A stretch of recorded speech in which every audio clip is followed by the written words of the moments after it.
Hi மக்களே! எல்லாருக்கும் வணக்கம். நாங்க ஒரு என் தனிப்பட்ட விஷயத்த பேச வரல. எங்களோட 8 கிராமத்தோட மக்கள் வாழ்வாதாரம் அடிப்படையில பாதிக்கப்பட்டிருக்கு. அவங்களுக்காக நம்ம ஊர் மக்கள் சார்புல நான் பேசுறேன். தயவு செஞ்சு ஒரு 4 நிமிஷம், 5 நிமிஷம் அந்த வீடியோ பாருங்க. பார்த்துட்டு எங்களுக்கு குறைக்காக நீங்களும் குரல் கொடுங்கன்னு சொல்லி கேட்டுக்கலாம். என்ன நடக்குது? என்ன நடந்துச்சு? அப்படின்ற விஷயத்த தெரிஞ்சதுக்கு முன்னாடி எங்களோட டிஸ்ட்ரிக்ட் கிருஷ்ணகிரி டிஸ்ட்ரிக்ட். மாநிலம் தமிழ்நாடு மாநிலம்.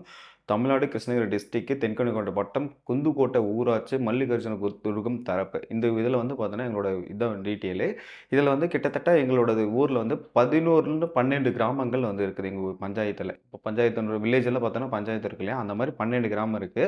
அதில ஒரு 4 கிராமம் மட்டும் பட்டா இருக்கு. ஒரு சில பேருக்கு, ஒரு சில பேருக்கு மட்டும் தான் பட்டா இல்ல. ஆனா எங்களோட 8 கிராமத்துக்கு பட்டான்றது கிடையாது. இப்ப ஏன்னா 8 கிராமத்துக்கு பட்டா இல்லாதனால, நாங்க வாழ்வாதார அடிப்படை உரிமைகள் வாங்குறது ரொம்ப கஷ்டமா இருக்குது. அதனால மக்கள் குறை தீர்க்கணும் அப்படின்னு சொல்லிட்டு 60 வருஷமா காத்துட்டு இருக்காங்க. 1 வருஷம், 2 வருஷம் இல்லைங்க. 60 வருஷமா காத்துட்டு இருக்காங்க. என்னுடைய தலைமுறையிலேருந்து ஒரு 3வது தலைமுறை வரைக்கும் 3லிருந்து 4 தலைமுறை வரைக்கும் இங்க வாழ்ந்துட்டு இருக்கிற குடி இருக்கிற நிலத்தில எங்களுக்கு உரிமை கேட்கறதுக்காக நாங்க குரல் கொடுத்து பேசுறோம். அதனால தயவு செஞ்சு வீடியோ ஸ்கிப் பண்ணிறாதீங்க. இன்னும் பார்த்துட்டு உங்களோட கருத்துக்கள சொல்லுங்க. பின்னாடி சொல்லுங்க. ஒண்ணும் பிரச்சனை இல்ல. இப்போ எங்களோட விளைநிலங்கள் எங்க இருக்கு அப்படின்னு பார்த்தீங்கன்னா, இப்போ எங்க கிராமத்தில பட்டா இருக்கிற நிலத்து இருக்கு இல்லையா? அங்கருந்து எங்க கிராமத்துக்கு பார்த்தீங்கன்னா, பக்கத்தில தான் இருக்குது. கிட்டத்தட்ட ஒரு 500 மீட்டர்ன்னு வச்சுக்கோங்களேன். அந்த கிராமத்து மக்களுக்கு பட்டா இருக்கு. எங்களோட கிராம மக்களுக்கு பட்டா இல்ல. இப்ப என்னன்னா, நான் அதுவெல்லாம் குறை சொல்லல. எங்களுக்கு பட்டா இருக்கு அந்த மாரிலாம் குறை சொல்லல. இந்த ஒரு இடத்துல இருக்கிற நிலத்தில விவசாயம் பண்றாங்கன்னு வச்சுக்கோங்களேன். இவங்களும் விவசாயம் பண்றாங்க, இவங்களும் விவசாயம் பண்றாங்கன்னு வச்சுக்கோ. விவசாயம் பண்றாங்க. 2 பேருக்கும் மழை பேரிடர் ஏதோ ஒரு பிரச்சனைனால பாதிக்கப்படுது. ஏதோ பாதிக்கப்படுதுன்னு வச்சுக்கோங்களேன். இவங்க மானியம் அரசுகிட்ட வாங்கிக்கிறாங்க. சென்ட்ரல் கவர்மெண்ட் ஆகட்டும், ஸ்டேட் கவர்மெண்ட் ஆகட்டும் விவசாயத்துக்கான மானியம் வாங்கிக்கிறாங்க. எங்களுக்கு என்ன ஆகுதுன்னா, விவசாயம் பண்றதுக்கான மானியம்ன்றதே கிடைக்காம போயிடுது. அப்ப என்ன ஆகுதுன்னா, இவரு மறுபடியும் பயிரிடறதுக்கான முயற்சி பண்றாரு. முயற்சி பண்ணி வெற்றி பெறாரு. நாங்க என்ன பண்றோம்னா, ஆல்ரெடி பயிரிடத்துக்கும் இது கிடைக்கல. விலையும் கிடைக்கல. எங்களோட பயிர் நாசம் ஆயிடுச்சு. மறுபடியும் இவர் அந்த மானியத்த வச்சுட்டு அத ஈக்குவல் பண்ணிட்டாரு. இவரு மறுபடியும் விவசாயம் பண்றாரு. எங்களோடது விவசாயம் பண்ணாம, நெறைய பேர் என்ன பண்றாங்கன்னா, எனக்கு இந்த வேலையே வேண்டாம்ப்பா. எங்களோட விவசாயமே தொழிலே வேண்டாம்ப்பா. நான் விவசாயத்த விட்டுட்டு நான் வெளியூருக்கு போயிர்றேன்ப்பா. இந்த மாரி எங்க கிராமத்திலருந்து பக்கத்தில பார்த்தீங்கன்னா, ஒசூரு, பெங்களூரு அந்த மாரி இடத்துல பார்த்தீங்கன்னா, இங்க கூலி தொழில் வேலைக்கு கொத்தனார் வேலைக்கு நான் போயிர்றேன்பா அப்படின்னு சொல்லிட்டு விவசாயம் நம்பி இருந்த மக்கள பார்த்தீங்கன்னா, வெளியேறதுக்கு கண்ணு முன்னாடியே பார்க்குற மாரி இருக்குது. இது கிட்டத்தட்ட இப்ப நடக்கலைங்க. ஒரு 60 வருஷமா நடந்துட்டு இருக்கு. இது அரசு தரப்புக்கு நெறைய முறை கோரிக்கை வச்சுக்கிறாங்க. என்னன்னா, எங்களோட வாழ்வாதார அடிப்படை உரிமைய பட்டா குடுங்க, பட்டா குடுங்கன்னு சொல்லி கேட்டுருக்காங்க. அது பட்டா குடுக்க முடியாம ஏதோ ஒரு சூழ்நிலையில மக்கள்கிட்ட சேர முடியல. கலெக்டர் வரைக்கும் நம்ம மனு குடுத்தோம். அவங்களுக்கு பார்க்கறதுக்கு இல்ல ஏதோ ஒரு பிரச்சனை இருக்கும். காரணத்தினால எங்களுக்கு பட்டா குடுக்கல. இதுவரைக்கும் குடுக்கல. இப்போ நாங்க என்ன கேட்கிறோம் அப்படின்னு பார்த்தீங்கன்னா, இந்த 2018லேருந்து ஒரு அரசாணை குடுத்துருக்காங்க இல்லையா? இப்போ பார்த்தீங்கன்னா, இந்த விளைநிலங்கள் தஞ்சை, புஞ்சை நிலத்தில விவசாயம் பண்றதுல புறம்போக்கு நிலத்துக்கு குடியிருந்தாங்கன்னா, 5 வருஷம் மேல குடியிருந்தாங்கன்னா, அந்த வீட்டுக்கு பட்டா குடுக்கணும் ஒரு அரசாணை இருக்கு இல்லையா?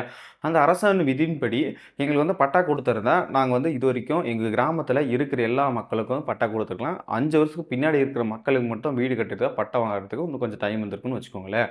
ஆனா 60 வருஷமா குடியிருக்கிற மக்களுக்கு இதுவரைக்கும் பட்டான்றதே குடுக்கல. அதுவும் இல்லாம பட்டா குடுக்கலன்னா, ஒரு சில பேருக்கு என்ன சொல்லியிருக்காங்கன்னா, பட்டான்றது வீடு பார்த்தீங்கன்னா, ஒரு ஸ்கொயர் ஃபீட்ல ஒரு 300 ஸ்கொயர் ஃபீட், 200 ஸ்கொயர் ஃபீட் வீடு கட்டியிருக்காங்கன்னு வச்சுக்கோங்க.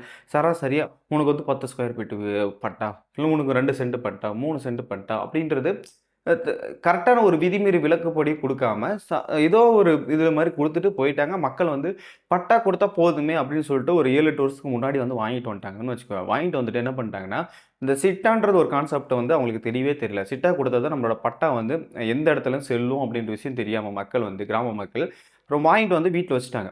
வீட்ல வச்சுட்டு இப்ப ஏதோ ஒரு பிரச்சனை, அவங்க குடும்ப சூழ்நிலை ஏதோ ஒரு பிரச்சனை இருக்குன்னு வச்சுக்கோங்களேன். குடும்ப சூழலோ ஏதோ ஒரு பிரச்சனை, இல்லன்னா பட்டா சிட்டா வாங்கிக்கணும் அப்படின்னு வெளி உலகத்துல தெரியாத இருக்குமா? அந்த மாரி தெரியாத இருக்க மக்கள்கிட்ட கேட்கும்போது, பட்டா எடுக்கலாம், சிட்டா எடுக்கலாம்ன்னு போய் பார்க்கும்போது அப்பதான் தெரியுது. பட்டா மட்டும் குடுத்துருக்காங்க. சிட்டா குடுக்கல. அப்ப எல்லாருக்கும் குடுக்கல பட்டா. ஒரு சில பேருக்கு அந்த இடத்துல முகாம் நடக்கிற இடத்துக்கு போன மக்களுக்கு பட்டா குடுத்துட்டாங்க. அந்த பட்டாவும் கரெக்ட்டா அளவாடு குடுக்கல. சிட்டாவும் இதுவரைக்கும் குடுக்கல. இந்த மாரி இருக்கிற சூழ்நிலையில இருக்கிறாங்க மக்கள். இது ஒரு பக்கம். ஒரு பக்கம் பார்த்தீங்கன்னா, பட்டாவே குடுக்காம நெறைய மக்கள் இருக்காங்க. இப்போ எங்களோட கோரிக்கை என்னன்னா, அடிப்படை வசதியான எந்த விஷயம் இப்போ ஒரு வீடு கட்டினாலும் சரி, இல்ல தோட்டத்துக்கு வீடு கட்டினா குடிக்க தண்ணீர் வேணும் இல்லையா? அந்த குடிக்க தண்ணீர் கேட்கும்போது, எல்லார் வீட்டுக்கும் கம்பல்சரி போர்ன்றது வேணும்.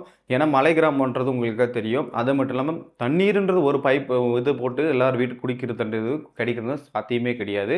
முடிஞ்ச அளவுக்கு போர் கண்டிப்பா தேவைப்படும். ஒரு சில பேருக்கு கிணறு வெட்டணும். அது மட்டும் இல்லாம தோட்டம் பண்றதுக்கு கிணறு வெட்டணும். இந்த மாரி விஷயம்லாம் இருக்கு இல்லையா? ஒண்ணு கிணறு வெட்டக்கூடாது.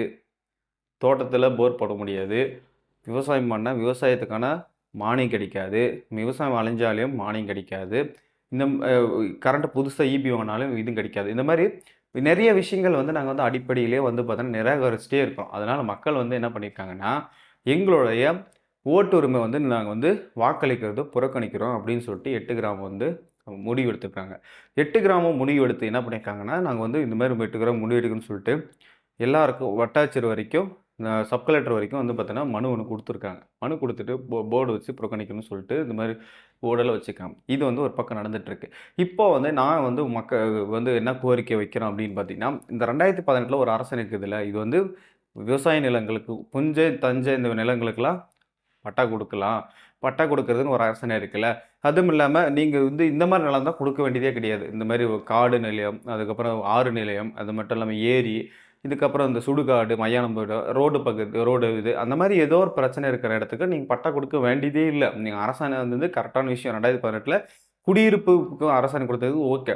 எனக்கு என்ன நாங்க என்ன மக்கள் வந்து என்ன கேட்கிறோம்னா, நாங்க வந்து 60 வருஷமா இருக்கிறோம். 3 தலைமுறையா வாழ்ந்துட்டு இருக்கோம். எங்க அடிப்படை உரிமை கேட்கிறோம். இது வந்து யார் வந்து உரிமை கொண்டாட மாட்டாங்க. எங்களோட இடத்த வந்து நாங்க தான் உரிமை கொண்டாடிட்டு வந்து இதுவரைக்கும் நான் வந்து வாழ்ந்துட்டு இருக்கிறேன் இல்லையா? இதுக்கு வந்து பட்டா கொஞ்சம் வேணும் அப்படின்றது தான் எங்களோட கோரிக்கை. இது வந்து நாங்க வந்து அரசுக்கு குறை சொல்ல விரும்பல. அரசு இது அரசு ஊழியர்களுக்கும் நான் வந்து குறை சொல்ல விரும்பல. அதனால என்ன சொல்ல வரேன்னா, ஒரே ஒரு கோரிக்கை மட்டும் எங்களுக்கு வந்து நிறைவேத்தி குடுங்க. ஏன்னா 60 வருஷமா நான் காத்துட்ருக்கோம். எங்களோட விவசாய நிலங்கள் வந்து விவசாயம் பண்ண முடியாம ரொம்ப கஷ்டப்பட்டு சிரமத்தில இருக்கிறோம். என்னன்னா, இந்த 2018 ஒரு அரசாணை வந்துச்சுல்ல, அந்த அரசாணைப்படி எங்களுக்கு ஒரு அரசாணை புதுசா வழிமறிச்சு ஒரு ஜியோ ஒண்ணு பாஸ் பண்ணி, இருக்கிற விளைநிலங்கள் நீங்க வந்து அந்த மேட்டு நிலையம், மலை நிலையங்கள்லாம் இருக்குல்ல, அதுக்கெல்லாம் விட்டுட்டு கூட விவசாயம் பண்ற நிலங்களுக்கு எங்களுக்கு வந்து பட்டான்றது வாங்கி குடுத்தாங்கன்னா, மிகப்பெரிய ஒரு சந்தோஷமா இருக்கும்.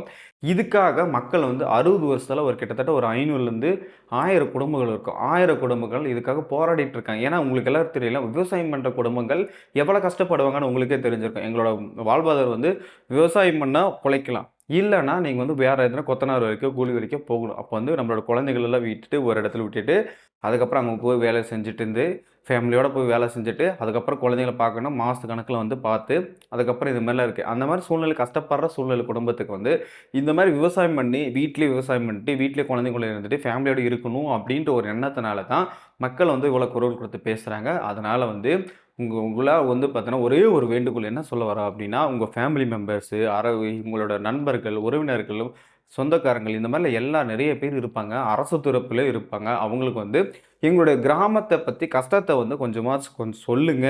சொல்லி வந்து இந்த விஷயம் வந்து சிஎம் வரைக்கும் தெரிவிங்க. தெரிவிச்சீங்கன்னா, எங்களோட வாழ்வாதாரம் மீட்டெடுக்கிறதுக்கு நீங்களும் ஒரு உறுதுணையா இருப்பீங்க அப்படின்னு சொல்லி கேட்டுக்கலாம். கண்டிப்பா எங்களோட பட்டா குடுக்கலன்னா, எங்களோட அடிப்படை உரிமையிலேருந்து எல்லாமே நாங்க வந்து பறிக்கப்பட்டுட்டு இருக்கிறோம். உங்களுக்கே தெரிஞ்சிருக்கும். தெளிவா நான் வந்து விளக்கியிருக்கிறேன். இதுக்கு முன்னாடி எப்படி நடக்குது? மக்கத்து கிராமம் என்ன நடக்குது? எங்க கிராமத்துக்கு என்ன நடக்குது? அப்படின்ற விஷயத்த வந்து சொல்லியிருக்கேன் இல்லையா? உங்களுக்கு புரிஞ்சிருக்கும்னு நெனைக்கிறேன். தயவு செஞ்சு உங்க கையெடுத்து கும்பிடுறேன். எங்களோட விஷயம் வந்து அரசு தரப்புக்கு வந்து எடுத்துட்டு போனீங்கன்னா, இதுக்கு ஒரு ஜியோ ஒண்ணு பாஸ் பண்ணி எங்களோட வாழ்வாதாரம் மீட்டெடுக்க ஒரு பட்டா குடுக்கணும் அப்படின்னு சொல்லிட்டு தான் எங்களோட கோரிக்கை. அது வந்து முயற்சி எடுக்கிறோம். முழுமையா முயற்சி எடுக்கிறோம். நாங்களும் விடாமுயற்சியில வந்து முயற்சி பண்றோம். இதுக்காக நீங்களும் குரல் கொடுத்து பேசுங்க. சோசியல் மீடியா நண்பர்கள் எல்லாருமே தயவு செஞ்சு சொல்றேன். எங்களோட வாழ்வாதாரம் மீட்கெடுக்க நீங்களும் குரல் கொடுத்து பேசுனீங்களா, கண்டிப்பா வந்து அரசாணை வந்து ஒண்ணு வெளியிடுவாங்க. அரசு தரப்புல பேசுவாங்க. பேசுனா எங்களுக்கு ஏதாச்சும் ஒரு நிரந்தரமான ஒரு தீர்வு கிடைக்கும் அப்படின்னு சொல்லிட்டு இந்த வீடியோ பதிவிடுறேன். தயவு செஞ்சு ஃபேமிலி மெம்பர் மட்டும் ஷேர் பண்ணிருங்க. நன்றி, வணக்கம்.